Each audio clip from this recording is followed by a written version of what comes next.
من الله ذي المعارج تعرج الملائكة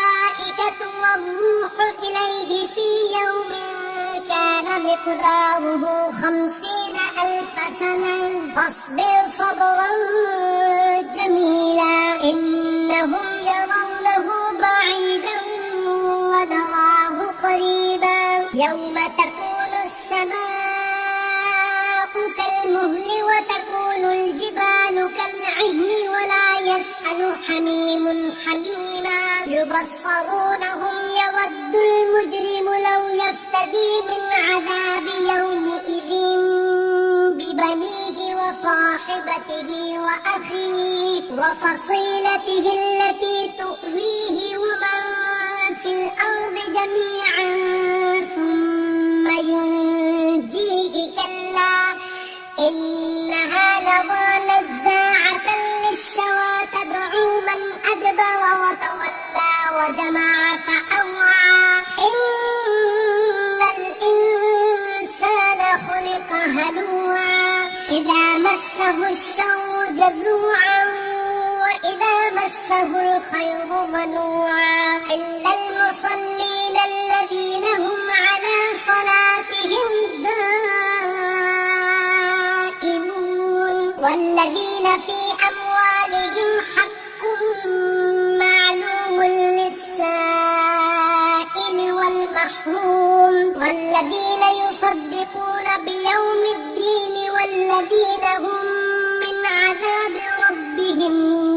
مشفقون إن عذاب ربهم غير مأمون والذين هم لفروجهم حافظون إلا على أزواجهم أو ما ملكت أيمانهم فإنهم غير ملومين فمن ابتغى وراء ذلك فأولئك هم العادون والذين هم لأماناتهم وعهدهم راعون والذين هم بشهاداتهم قائمون والذين هم على صلاتهم يحافظون أولئك في جنات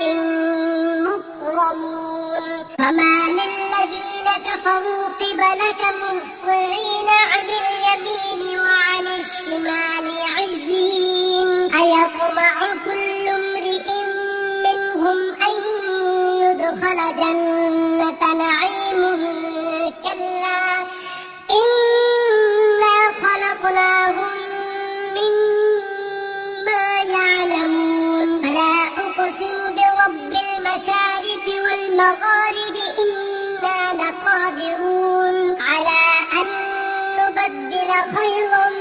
منهم وما نحن بمسبوقين فذرهم يخوضوا ويلعبوا حتى يلاقوا يومهم الذي يوعدون يوم يخرجون من الأجداث سراعا كأنهم إلى نصب يوفضون خاشعة أبصارهم ترهقهم ذلة